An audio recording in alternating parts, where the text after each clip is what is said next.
வணக்கம் தாயகம். இப்போ இந்த வாரம் முழுவதும் நடந்த முக்கியமான விஷயங்களை கோர்வையா உங்களுக்கு தரத்துக்கு நாங்க ரெடி. 300 மில்லியன் ரூபாய் செலவுல அஹலபொல வலவையில for the first time இலங்கையிலேயே முதலாவது மெழுகு அருங்காட்சியகம் திறந்திருக்காங்க. எல்லா இடத்தையும் விட்டுட்டு ஏன் அந்த இடத்தை செலக்ட் பண்ணாங்க? காரணம் இருக்கு. அஹலபொல வலவு அப்படின்றது கண்டி ராஜ்ய காலத்துல இலங்கையினுடைய வரலாற்றிலேயே மிக முக்கியமான வலவு அப்படின்றாங்க. இந்த வலவுன்னா ஒரு வளவு அப்படின்றதான் அர்த்தம். இந்த அஹலபொல அப்படின்றவர் யாருன்னு பார்த்தா விக்ரமராஜசிங்கின் காலத்துல அவருடைய அமைச்சரவையில இருந்த ஒரு முக்கியமான அதிகாரி. 1800 தானே, 1800 இருந்து 810 அந்த காலப்பகுதியில கட்டப்பட்ட ஒரு வீடு தான். ஆனா அதுக்கு பிறகு ஒரு சிறை கூடமா மாறி இருக்கு. ஆங்கிலேயர் ஆட்சி காலத்துல தான் அது ஒரு சிறை வீடா மாத்தி இருக்காங்க. 1948 இலங்கை சுதந்திரம் அடைஞ்சதுக்கு பிறகு அந்த சிறை கூடத்தை அப்படியே போகம்பரையோட சேர்த்து விட்டுருக்காங்க.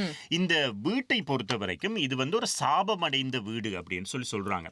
இந்த விக்ரமராஜசிங்கின் காலத்துல ஏதோ குடும்ப பிரச்சனை நடந்துதான், அதெல்லாம் நமக்கு சொல்ல வேணாம். அது ரெண்டு விதமா சொல்றாங்க. குடும்ப பிரச்சனைன்றாங்க, இல்லீகல் ரிலேஷன்ஷிப், பிறகு காட்டி கொடுத்துட்டாரு, இவர் நாட்டை துரோகம் விளைச்சிட்டாரு அப்படிங்கறதுனால அவரை சாகடிச்சிட்டாங்கன்னு அந்த குடும்பத்தையே அஹலபொலவினுடைய குடும்பத்தையே ஒட்டுமொத்தமாக கொலை செய்ததாக சொல்லப்படுறாரு. அதுக்கு பிறகு இந்த வலவுவை ஒரு சாப வீடாகத்தான் பார்க்கப்பட்டிருக்கு. அதனால யாருமே அதை பெருசா கொண்டாட இல்லை. இதுல இன்னொன்னு சொல்றாங்க, தலதா மாளிகையை சுத்தி இருக்கக்கூடிய லேக்ல அந்த அஹலபொல நிலைமை இருக்கார் இல்லையா, அவருடைய வைஃபோட ஆவி இன்னும் சுத்திக்கிட்டு இருக்கான், குமாரிஹாமி. என்ன காரணம் அப்படின்னு சொன்னா, சில வேளையில அந்த அஹலபொல குடும்பத்தை கொன்னுட்டு அவங்க அந்த வாவியில தான் போட்டதாக ஒரு தகவல் இருக்கு.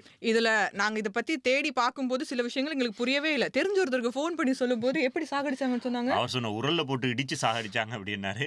ஓகே சாமி, வைக்கிறேன் போனேன்னு வச்சுட்டேன். ஓகே, இப்படி நிறைய விஷயங்கள் சொல்லப்படுகிறது. ஒருத்தர் ஒரு கதை சொல்றது தானே.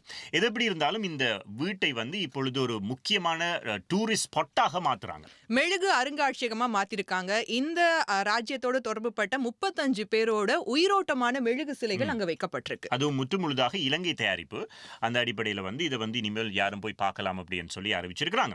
இது இப்படி எல்லாம் போய்கொண்டிருக்கிற நேரத்துல இந்த டூரிஸ்டை அட்ராக்ட் பண்றதுக்கு நிறைய விஷயங்கள் செய்யறாங்க தானே. ஆமா, இப்போ நைனாட்சிக்கு லைட் போட போறாங்களா? நைனாட்சிக்கு ஏன் லைட் போடணும்? எல்லாருமே பகல்ல தான் போக போறாங்க. நைட்ல எதுக்கு லைட்? ஆமா, நம்ம தலையில பில்ல கட்டுறதுக்கா?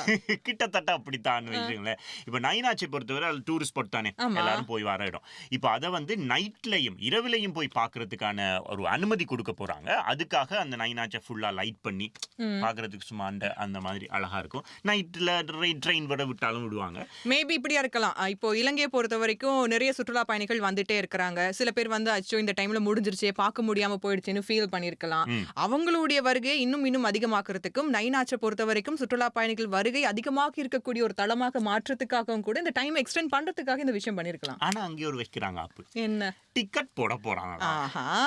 சரியா, நைனாட்சிக்கு முந்தி யார் வேணாலும் போகலாம், இப்போ வரைக்கும் யார் வேணாலும் போகலாம். ஆனா இப்போ டிக்கெட் போடுற சம்பந்தமா பேசுறாங்க. நான் நினைக்கிறேன் அந்த நைனாட்சிக்கு போனா, நீங்க போயிருக்கீங்களா? இன்னும் போகல. சோலோ டூர் போனா அங்கதான் போகணும்னு பிளான் பண்ணிக்கிட்டு இருக்கேன். Solo tour. சரி, ஓகே, அது ஒரு பக்கம் இருக்கு. நான் நினைக்கிற மாதிரி அந்த குகைக்குள்ளால தானே போகணும். அந்த குகை வாசல்ல ஒரு டிக்கெட் கவுண்டர் போடுவாங்க போல இருக்கு. அப்படியெல்லாம் இருக்காது, ஆல்ரெடி ஆன்லைன்ல புக் பண்ணிட்டு டிஜிட்டல் சிஸ்டமா மாத்துவாங்க. எது எப்படியோ அந்த அதாவது நைனாட்சி பார்க்க போறதுக்கு டிக்கெட் போடுற ஒரு ஐடியா இருக்கு. ஃபாரினர்ஸுக்கு பெரிய காசு, லோக்கல் டூரிஸ்டுக்கு சின்ன காசு அப்படின்னு சொல்லி நமக்கு ஒரு 100 ரூபாய் கொடுப்பாங்க. 100 ரூபாய் கொடுக்கலாம். இந்த பக்கம் வாங்கி அந்த பக்கம் எடுத்துருவாங்க. இதே நேரத்தில் மறக்காதீங்க, இப்போ ஃபாரின்ல இருந்து வரக்கூடியவங்க இருக்காங்க இல்லையா, அவங்களுக்கு ஸ்ரீலங்கா ஏர்போர்ட்லயே வச்சு ஸ்ரீலங்காவுக்குள்ள அவங்க எங்கேயாவது டிராவல் பண்றதா இருந்தா அவங்களுக்காக ஒரு லைசன்ஸ் கொடுக்க போறாங்க. ஓகே, இனிமேல் டிரைவிங் லைசன்ஸ் ஃபாரினர்ஸ் வர்ற நேரத்துல ஏர்போர்ட்லயே வாங்கிட்டு வரலாம். அவங்க இலங்கையில எங்க வேண்டுமானாலும் அவங்க வாகனம் ஓட்டலாம் அப்படின்ற ஒரு அனுமதியை கொடுக்கறதுக்கான ஒரு முறை தான் ஆகஸ்ட் மாதம் 3ஆம் தேதியிலிருந்து நடைமுறைக்கு வரப்போகிறதாக செய்திகள் வந்திருக்கு. இது ஆல்ரெடி பாத்தீங்கன்னா பைக் ஓட்டுறவங்க இதெல்லாம் 3 வீல் ஓட்டுறாங்க. நிறைய டவுன் சவுத்துக்கு போனீங்கன்னு சொன்னா நிறைய ஃபாரினர்ஸ் டுக்லாம் இருக்கு. இது இன்னொரு பக்கம் பாசிட்டிவா நெகட்டிவான்னு கேட்டா, லோக்கல் இருக்கக்கூடிய டிரைவர்ஸ் அவங்களுக்கான வேலை எல்லாம் போயிரும்ல. பாப்போம், ஏதாவது இருக்கும். சரி, பார்ப்போம், அது ஒரு பக்கம் இருக்கட்டும். இப்படி வெளிநாட்டவர்கள் இலங்கைக்கு வாரது அதிகரிச்சிருக்கிறது. இந்த முதல் 6 மாச காலத்தில் அதிகமாக இலங்கைக்கு நிறைய பேர் வந்திருக்கிறாங்கன்னு சொல்லும் பொழுது, இலங்கையிலிருந்து நிறைய பேர் வெளிநாட்டுக்கு போயிருக்கிறாங்க அப்படின்னு சொல்லி வெளிநாட்டு வேலைவாய்ப்பு பணியகம் இன்னொரு தகவல் சொல்லுது. 2025 ஜனவரியிலிருந்து ஜூன் மாதத்துக்கு இடைப்பட்ட காலப்பகுதியில் வெளிநாட்டுல வேலை வாய்ப்புக்காக கிட்டத்தட்ட 1,44,379 இளைஞர்கள் பயணமாயிருக்காங்க. இதுல ஆண்கள் 88,684 பேரும், பெண்கள் 55,000 14,695 பேரும் வெளிநாட்டுக்கு பறந்து போயிருக்கிறாங்க வேலைக்காக அப்படின்னு சொல்றாங்க. இதுல அதிகமானவங்க போனது எங்க தெரியுமா? குவைட்க்கு போயிருக்காங்க. கிட்டத்தட்ட 38,806 இளைஞர்கள் வேலை வாய்ப்பை தேடி போயிருக்காங்க. இரண்டாவது இடத்துல வந்து அதிகமானவர்கள் போனது யுஏஇக்கு, அதாவது இந்த ஷார்ஜா, துபாய், அபுதாபி அப்படின்னு போயிருக்காங்க. 28,973 பேர். கட்டாருக்கு 21,958 பேர் வேலை தேடி போயிருக்காங்க. ஜப்பானை பொறுத்த வரைக்கும் 6,073 பேர் போயிருக்காங்க. அடுத்து தென்கொரியா இருக்கிறது 3,134 பேர் அங்க போயிருக்கிறதா சொல்றாங்க. இவர்கள் எல்லாம் போனதால எங்கட நாட்டுக்கு அதிக அளவுல பில்லியன் கணக்குல வந்து அந்நிய செலாவணி சேருகிறது. Billion dollars. சும்மா நீங்க பில்லியன் சொல்லக்கூடாது, பில்லியன் டாலர்ஸ்ல நமக்கு வருமானம் கிடைச்சிருக்கு. நல்ல விஷயம் தான். நல்லபடியா சேஃபா போயிட்டு அவங்க வந்தாங்கன்னா இன்னும் நல்லா இருக்கும். அடுத்த கட்டமா இந்த டிராவல் பண்றது பத்தி நம்ம சொல்லும் போது, உங்களுக்கு ஃபிளைட்ல போறது பிடிக்குமா, ட்ரெயின்ல போறது பிடிக்குமா, காரா, நடந்தா, பஸ்ஸா? இது எனக்கு ஃபிளைட் ரொம்ப பிடிக்கும். இவ்வளவு நடந்த பிறகும் ஃபிளைட் பிடிக்கும்னு சொல்றீங்க பாத்தீங்களா? உங்க தைரியத்தை நான் ஒரு நாளைக்கு எத்தனை ஃபிளைட் பறக்குது, அதுல ஒன்றே பாலம் விழுந்துட்டு விழுகுது. அந்த ஒண்ணே நாம சிக்கிட்டா அதுதானே எனக்கு இருக்கிற பயமே. நீங்க இங்கே இருங்க. ஆனா இந்தியாவை பொறுத்த வரைக்கும் கடந்த 5 வருஷங்கள்ல 65 ஃபிளைட்ஸ் இயந்திர கோளாறுனால பாதிக்கப்பட்டிருக்கு. அதுல 11 ஃபிளைட்ஸுக்கு கிட்டத்தட்ட கடந்த 17 மாசங்கள்ல மேடே கால் கொடுத்திருக்காங்க தெரியுமா? மேடே கால் அப்படின்றது வந்து ஃபிளைட் விழப்போகுது, அதாவது கண்ட்ரோல் இல்லாமல் போகிறது அப்படின்னு சொன்னா சொல்லப்படுகின்ற வார்த்தை மேடே மேடே மேடே அப்படின்றது. இப்போ அண்மையில நடந்த அகமதாபாத் விபத்து எல்லாருக்குமே தெரியும். இந்த விபத்தை தொடர்ந்து நிறைய ஆய்வுகள், நிறைய விசாரணைகள் எல்லாம் போய்கொண்டிருந்தது. அந்த அடிப்படையில் வந்து பிளாக் பாக்ஸை கண்டுபிடிச்சாங்க. அதுக்கு பிறகு பிளாக் பாக்ஸை வச்சு நிறைய இந்த விசாரணைகளை நடத்தி இருந்தாங்க. இப்போ கண்டுபிடிக்கப்பட்ட பிளாக் பாக்ஸை பொறுத்த வரைக்கும் 49 மணித்தியாலங்கள் ஃபிளைட்ல என்ன நடந்தது அப்படிங்கிற டேட்டா இருக்கு. 2 hours காக்பிட்ல என்ன விஷயங்கள் பேசிக்கிட்டாங்க அப்படிங்கிறதுக்கான ஆடியோவும் இருக்கு. அந்த ஆடியோ வச்சு ஃபைனலா இந்த கிராஷுக்கான காரணம் என்னன்னு பார்க்கும்போது, எப்பவுமே ஃபிளைட் போகும்போது அந்த என்ஜினுக்கான ஃபியூல் இருக்கு இல்லையா, அது ஃபிளைட் டேக் ஆஃப் ஆயிடுச்சுன்னு சொன்னா ரன்ல தான் இருக்கணும். அதாவது என்ஜினுக்கான ஃபியூல் சப்ளை அது வந்து ஆன்ல இருக்கணும், அதுதான் ரன் சொல்லுவாங்க. ஆஃப்ல இருந்துன்னு சொன்னா கட் ஆஃப் பகுதி அப்படின்னு சொல்றாங்க. ஆனா இந்த ஃபிளைட்டை பொறுத்த வரைக்கும் ரன்ல இருந்தது சடனா கட் ஆஃப்க்கு மாறி இருக்கு. அதுவும் 2 என்ஜினுமே அடுத்தடுத்து கிட்டத்தட்ட ஒரு 1 செகண்ட் அப்படிங்கிற டைமுக்குள்ளேயே மாறி இருந்திருக்கு. அதாவது என்ஜினுக்கு போற ஃபியூல் கட் ஆகி இருக்கு. எதுக்காக கட் ஆகி இருக்கு அப்படின்றதுதான் இப்போ கேள்வி. இப்போ இதுல இன்னொரு விஷயம் சொல்றாங்க. வெளிநாட்டுல இருந்த ஒரு, நான் நினைக்கிற மாதிரி பிரிட்டனை சேர்ந்த ஒரு விமானி அண்மையில சொல்லி இருந்த விஷயம், விமானிகள் வந்து ஏதாவது, அதாவது ரீஃப்ரெஷ் பண்றதுக்கு, தங்களுடைய சிஸ்டத்தை ரீஃப்ரெஷ் பண்றதுக்கு ஆட்டோவா மேனுவலா ஆஃப் பண்ணி ஆன் பண்றதுக்கான வாய்ப்பு இருக்கிறதா.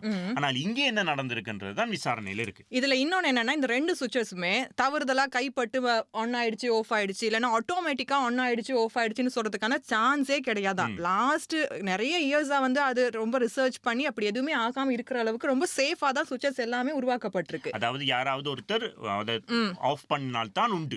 அப்படி இருக்கும் போது சடனா இது எல்லாமே அடுத்தடுத்த செகண்ட்ல நடக்கும் போது, கேப்டன் கிட்டத்தட்ட 15,000 மணித்தியாலங்கள் ஃப்ளை பண்ண ஒரு எக்ஸ்பீரியன்ஸ் கொண்ட ஒருத்தர், அவர் ஃபர்ஸ்ட் ஆஃபீஸர் கிட்ட கேட்டிருக்காரு, எதுக்காக நீ சடனா சுவிட்சஸை மாத்துன அப்படின்னு.